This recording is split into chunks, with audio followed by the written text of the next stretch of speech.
अस्सलाम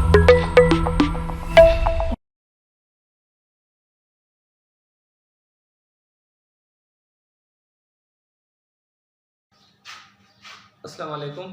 आज हमने डिस्कस करना है कार्बोहाइड्रेट्स के बारे में कि व्हाट आर कार्बोहाइड्रेट्स। तो आते हैं। Carbohydrates are organic macromolecules. Organic है और क्या है, मैक्रोमॉलिक्यूल्स है। Macromolecules we are already discussed about macromolecule that these are those molecules which have high molecular weights। इसके साथ साथ carbohydrates are abundantly found in living cell। Living cell में कसीर मिकदार में मौजूद होते हैं।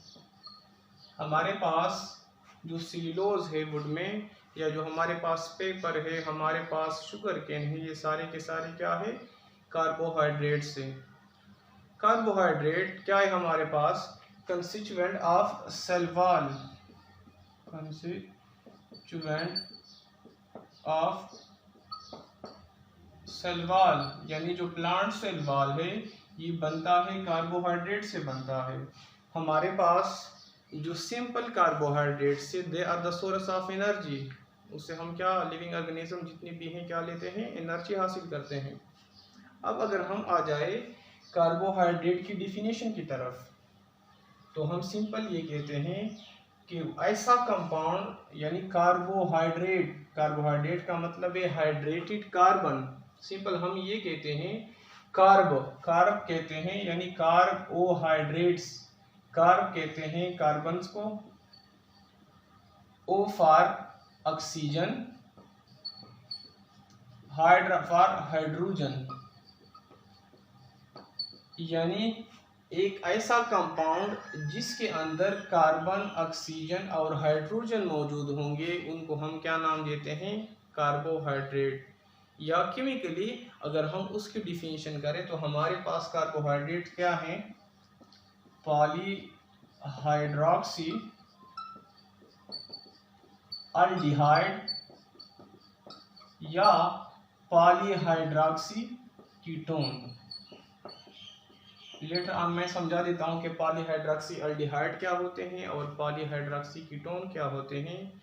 या हम ये भी कहते हैं कि हमारे पास ऐसा मैक्रोमॉलिक्यूल्स, ऐसे कॉम्प्लेक्स मॉलिक्यूल्स, अगर उनकी हाइड्रोलिसिस हो जाए और हाइड्रोलिसिस की रिजल्ट पे हमें क्या मिल जाए, हमें पॉलीहाइड्रोक्सी अल्डिहाइड या पॉलीहाइड्रोक्सी कीटोन मिल जाए, तो उसको हम नाम देते हैं कार्बोहाइड्रेट्स।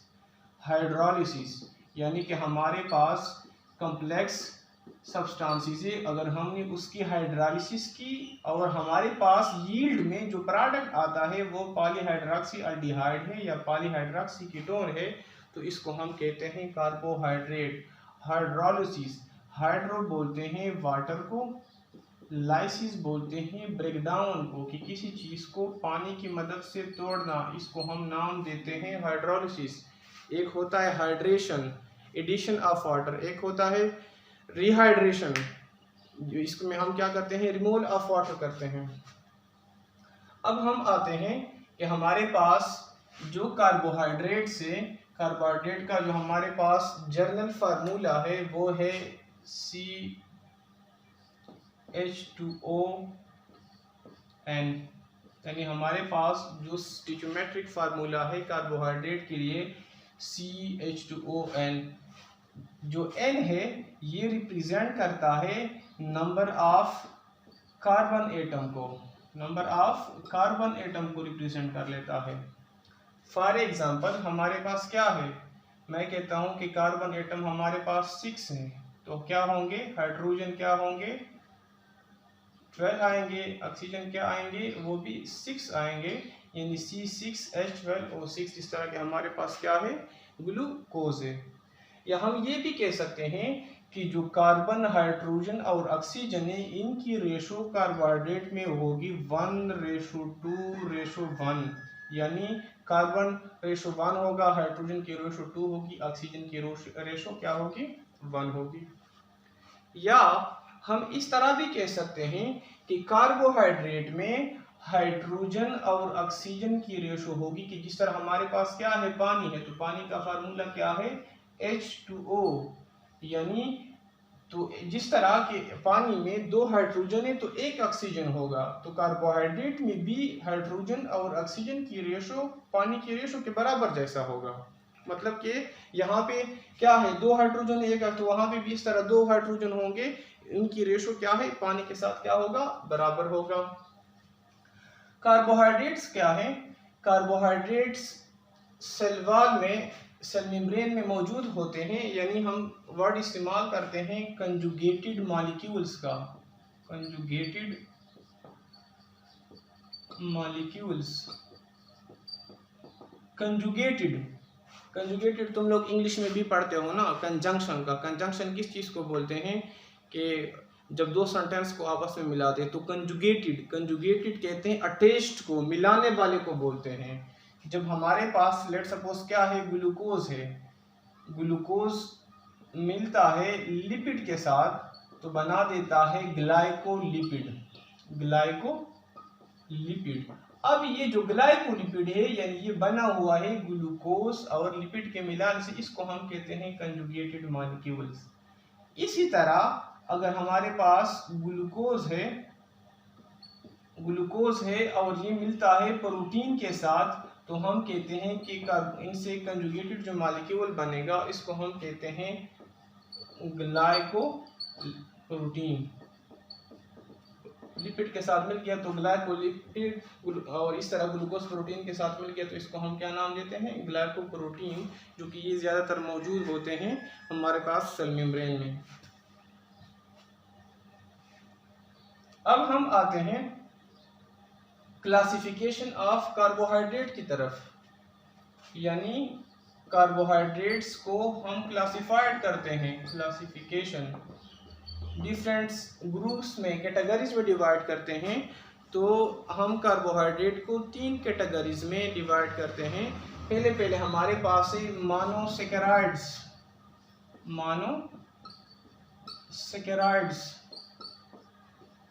अगला हमारे पास है डाइसैकेराइड्स, जिसको हम दूसरा नाम देते हैं ओलिगोसैकेराइड्स, और थर्ड कैटेगरी हमारे पास है पॉलीसैकेराइड्स। तो मोनोसैकेराइड्स क्या होते हैं, हमारे पास सैकेराइड का क्या मतलब है, सैकेराइड एक ग्रीक वर्ड है सेक्रोन, उससे निकला हुआ है। सेक्रोन का मतलब है शुगर या स्वीट, क्योंकि शुगर क्या होती है, स्वीट इन टेस्ट होती है।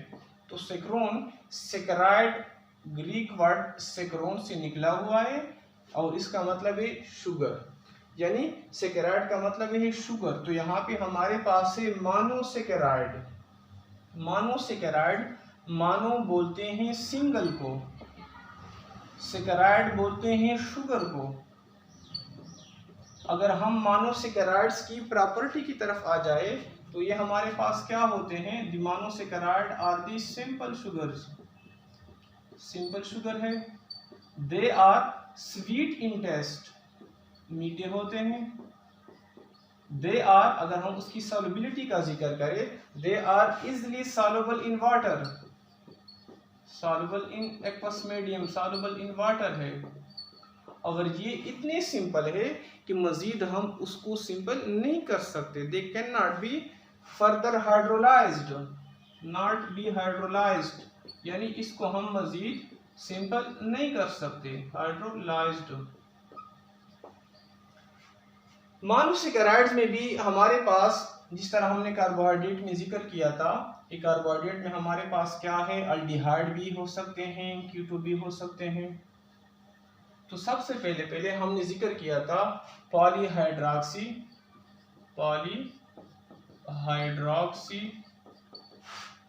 अल्डिहाइड। दूसरा हमने कहा था कि कार्बोहाइड्रेट हमारे पास या पॉलीहाइड्रॉक्सी अल्डिहाइड होंगे या होंगे पॉलीहाइड्रॉक्सी कीटोन होंगे। तो हमारे पास मोनोसैकेराइड में भी अल्डिहाइड ग्रुप भी मौजूद होगा, कीटोन भी मौजूद हो सकता है।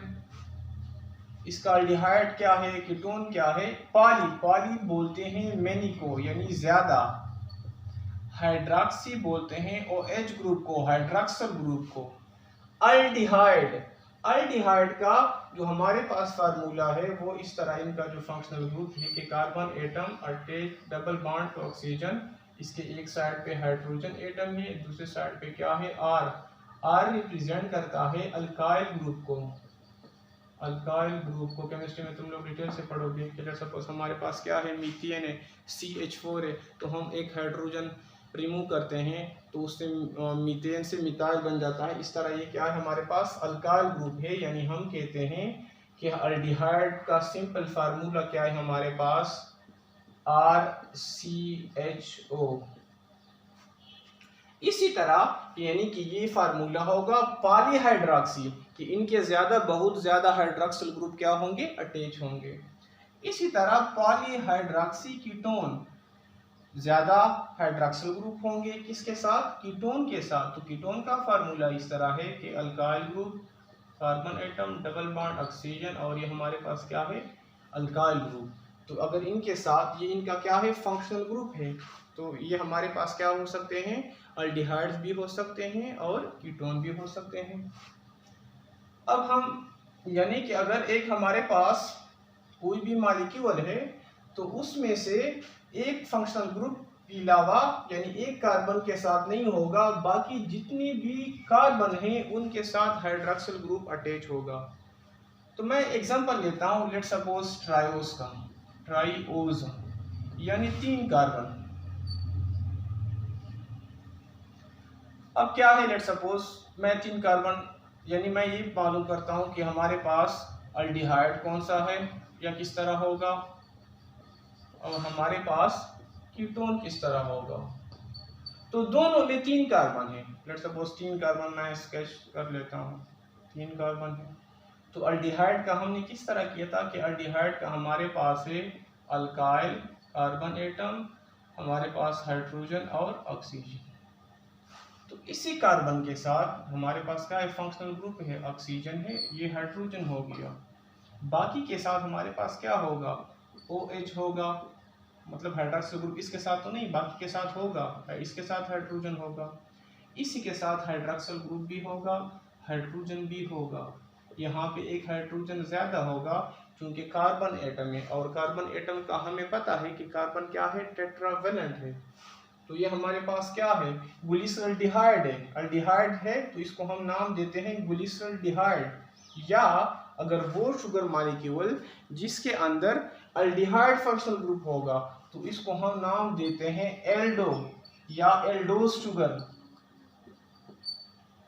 इसी तरह अब ट्रायोज है, कीटोन में भी वही 3 कार्बन हम क्या कर लेते हैं, 3 कार्बन हमने क्या किए, प्लॉट किए। अब कीटोन का फंक्शनल ग्रुप का जो हमारे पास फार्मूला था कि R carbon atom oxygen carbon atom, तो यहाँ पे हमने क्या करना है, फंक्शनल ग्रुप सेंट्रल, एक 3 है ना, तो हमने भी सेंटर पे लगाना है। ऑक्सीजन हो गया, बाकी के साथ क्या होगा, hydroxyl group, hydrogen, hydroxyl group और हाइड्रोजन। लेकिन यहाँ पर भी हाइड्रोजन ज्यादा होगा, यहाँ पे ज्यादा होगा, क्योंकि क्या है, टेट्रावेलेंस से हमने क्या करनी है, वो मेंटेन रखनी है।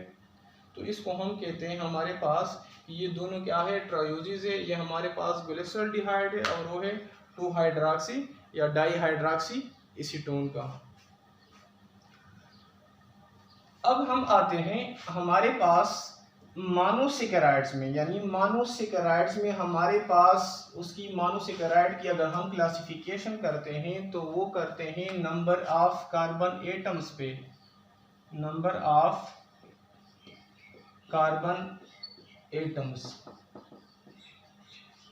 अगर मोनोसेकेराइड में हमारे पास जो मौजूद हैं यानी 3 से लेकर 7 तक मौजूद हैं नेचर में। अगर मोनोसेकेराइड है, शुगर मॉलिक्यूल है, उसमें 3 कार्बन है तो 3 भी हो सकता है, 4, 5, 6, यानी 3 से लेकर 6 तक हमारे पास क्या है। अगर ऐसा कंपाउंड कि इसमें 3 होंगे तो हमारे पास क्या होंगे, मोनोसेकेराइड होंगे। 3 से कम होंगे तो मोनोसेकेराइड नहीं होंगे, 7 से ज़्यादा होंगे तो मोनोसेकेराइड नहीं होंगे। अब अगर हमारे पास ऐसा शुगर मालिक्यूल कि इसमें 3 कार्बन है तो उसको हम कहते हैं ट्राइओज। अगर ऐसा शुगर मालिक्यूल जिसमें 4 कार्बन है तो उसको हम नाम देते हैं टेट्रोज। उसमें 5 कार्बन एटम है तो हम कहते हैं पेंटोज। उसमें 6 कार्बन है तो हम कहते हैं हेक्सोज। उसमें 7 कार्बन है तो हम नाम देते हैं हेप्टोज। ट्राई बोलते हैं 3 को, टेट्रा बोलते हैं 4 को, पेंटा बोलते हैं 5 को, हेक्सा बोलते हैं 6 को, हेप्टा बोलते हैं 7 को। कोई भी वर्ड जिसके एंड पे सफिक्स पे हमारे पास OSE होगा वो हमारे पास क्या होगा, शुगर मॉलिक्यूल है। अब ओस शुगर है, ट्राइओस यानी कि 3 कार्बन है, फिर ओस टेट्राओस यानी कि 4 कार्बन है। ओस का मतलब शुगर की जिस वर्ड के एंड पे OSE आएगा वो क्या होगा हमारे पास शुगर। बाकी जो प्रीफिक्स में आएगा तो उससे हम यानी स्टार्ट में जो आएगा हम कहते हैं कि इसमें क्या है। तो हमारे पास ट्रायोजिस के एग्जांपल हमारे पास क्या है, जो ग्लिसरॉल्डिहाइड है। टेट्रोजिस के हमारे पास है एरिथ्रोलोज है, बुक में नहीं है लेकिन आप लोग को याद करना चाहिए, एमसीक्यूज में आ सकते हैं। पेंटोजिस का तो सबसे कॉमन है राइबोज, जिस तरह तुम लोग पढ़ते हो ना डीएनए में कि DNA stand for deoxyribose. Hexose का तो सबसे कॉमन है ग्लूकोज का। और इस तरह हमारे पास हेप्टोस का सीडोहेप्टालोज,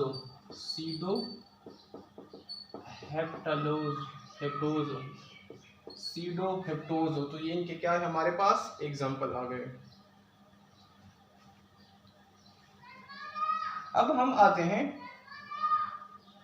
कि ये तो हमारे पास क्या हो गई, इनकी क्लासिफिकेशन हो गई कार्बन एटम की बेस पे। हम इनकी क्या करते हैं, हमने कहा कि इसमें से अगर 3 कार्बन है तो ट्रायोस होगा, 4 होगा तो टेट्रोस होगा, 5 होगा तो पेंटोस होगा। एक फिनोमेना है या तुम लोग कह सकते हो आइसोमेरिज्म का, आइसोमेरिज्म्स या आइसोमर्स, केमिस्ट्री में तुम लोग पढ़ चुके हो। तो आइसोमर्स या आइसोमेरिज्म इसको बोलते हैं, ऐसे कंपाउंड को बोलते हैं कि जिसका केमिकल फार्मूला सेम होता है लेकिन उसके स्ट्रक्चर फार्मूला में क्या होता है, डिफरेंट होता है। Those compound which have same chemical formula but different structural formula, इसको हम क्या नाम देते हैं, इस फिनोमेना को आइसोमेरिज्म कहते हैं और इसको हम नाम देते हैं आइसोमर कहते हैं। अब हम आते हैं एग्जांपल्स की तरफ कि इसकी ज़रूरत क्यों पेश आई। अब इस तरह हमारे पास क्या है, हमारे पास लेट सपोज है ग्लूकोज हमारे पास 6 कार्बन हेक्सोज है C6H12O6। तो हमारे पास गैलेक्टोज, ग्लूकोज और एक हमारे पास है फ्रक्टोज। यानी इन तीनों का जो केमिकल फार्मूला है वो सेम है। C6H12O6 गैलेक्टोज का है, C6H12O6 क्या है हमारे पास ग्लूकोज का है और C6H12 हमारे पास फ्रक्टोज का है। लेकिन इनका स्ट्रक्चर फार्मूला क्या है, इनका स्ट्रक्चर फार्मूला डिफरेंट है। कि हमारे पास क्या है कि गैलेक्टोज और ग्लूकोज हमारे पास ये दोनों हैं एल्डोज शुगर हैं, एल्डोज शुगर, जबकि हमारे पास फ्रक्टोज क्या है, ये कीटोज है। यानी कि इनमें फंक्शनल ग्रुप किस चीज का होगा, कीटोन का होगा, पॉलीहाइड्रॉक्सी कीटोन है। और इनमें क्या है, पॉलीहाइड्रॉक्सी अल्डिहाइड है। अब हम कहते हैं अगर हम ग्लूकोज की फार्मूला की तरफ आ जाए तो C6H12O6 यानी हम 6 कार्बन हमने क्या किए, हम प्लॉट करते हैं 4 5 6 कार्बन को हम क्या करते हैं, नंबरिंग देते हैं। Let's suppose 1 2 3 4 5 6। तो ये हमारे पास यानी हमने क्या कहा था कि हमारे पास अल्डिहाइड का क्या था, अल्डिहाइड का इस तरह था कि CrCHO। यानी यहाँ पे हम क्या कह सकते हैं कि हमारे पास ये फंक्शनल ग्रुप है ऑक्सीजन, इसके साथ हमने क्या किया, हाइड्रोजन किया। अब हमारे पास राइट साइड पे अगर मैं यू पढ़ा हूं तो राइट साइड पे हम लगाते हैं हाइड्रोक्सिल ग्रुप अटैच करते हैं, लेफ्ट साइड पे हम लगाते हैं हाइड्रोजन एटम। इसी तरह हाइड्रोक्सल हाइड्रोजन हाइड्रोक्सल, यहाँ पे हाइड्रोजन हाइड्रोक्सल और यहाँ पे हाइड्रोजन। लेकिन सिर्फ कार्बन नंबर 3 पे इनकी कॉन्फ़िगरेशन चेंज है, राइट साइड पे हाइड्रोजन है, लेफ्ट साइड पे क्या है हाइड्रोक्सल, बाकी सेम है। तो ये हमारे पास अगर इस तरह होगा, कार्बन नंबर 3 पे चेंज होगा और अल्डिहाइड होगा तो वो क्या होगा, वो ग्लूकोज होगा। गैलेक्टोज में क्या है, गैलेक्टोज में ये है कि गैलेक्टोज में कार्बन नंबर 3 पे भी चेंज है, कार्बन नंबर 4 पे भी चेंज है। यहाँ पे क्या है हाइड्रोजन है, यहाँ पे क्या है हाइड्रोक्साइड है। तो यानी 3 और 4 पे चेंज हो गया, सिर्फ 3 पे चेंज था तो ग्लूकोज था, 4 पे हो गया तो गैलेक्टोज। यानी इनका क्या है कि केमिकल फार्मूला तो सेम है लेकिन स्ट्रक्चर फार्मूला डिफरेंट है, और इस बेस पे इसको हम क्या कहते हैं isomer, which have same chemical formula but different structure formula. Galactose हमारे पास क्या है मिल्क शुगर है, ग्लूकोज हमारे पास क्या है कॉमन है, फ्रक्टोज क्या है हमारे पास हम फ्रूट से लेते हैं। हमारे पास जो कार्बोहाइड्रेट से या मतलब मोनोसेकेराइड से वो स्ट्रेट चेन में लीनियर चेन में भी मौजूद हैं, और हमारे पास ये क्या है, ये हमारे पास जब एक्वेटिक मीडिया एक्वस सॉल्यूशन में वहाँ पे फिर क्या बनाते हैं, ये फिर बनाते हैं रिंग स्ट्रक्चर बनाते हैं कि जिस तरह हमारे पास राइबोज है या हमारे पास ग्लूकोज है, राइबोफ्यूरानोज बनाते हैं। अब हम आते हैं कि हमारे पास ग्लूकोज यानी कार्बोहाइड्रेट की सोर्सेस क्या है। तो जितनी भी हमारे पास वेजिटेबल्स है, जितने भी हमारे पास फ्रूट्स है, फोटोसिंथेसिस, हम आते हैं फोटोसिंथेसिस। फोटोसिंथेसिस में क्या कर लेते हैं, यानी पौधे क्या कर लेते हैं ग्लूकोज बनाते हैं, कार्बन डाइऑक्साइड एयर से लेते हैं, पानी नीचे से लेते हैं, सॉइल से लेते हैं और रिएक्ट कर लेते हैं सनलाइट की प्रेजेंस में, तो क्या बनाते हैं ग्लूकोज बनाते हैं। यानी हमारे पास ज़्यादा से ज़्यादा कार्बोहाइड्रेट की सोर्स क्या है, हमारे पास ग्रीन प्लांट्स है, वेजिटेबल्स है, हमारे पास फ्रूट्स हैं। तो ये क्या हो गया हमारे पास, ये हमारे पास आज का हम डिस्कस किया था कार्बोहाइड्रेट, उसमें हमने डिस्कस किया पॉलीहाइड्रोक्सी अल्डिहाइड को, पॉलीहाइड्रोक्सी कीटोन को, कि हम इनमें कौन कौन से नोमेनक्लेचर किस तरह करते हैं, इनमें डिफरेंस क्या है, और फिर आगे हमने डिस्कस किया था मोनोसेकेराइड्स को। That's all about the lecture.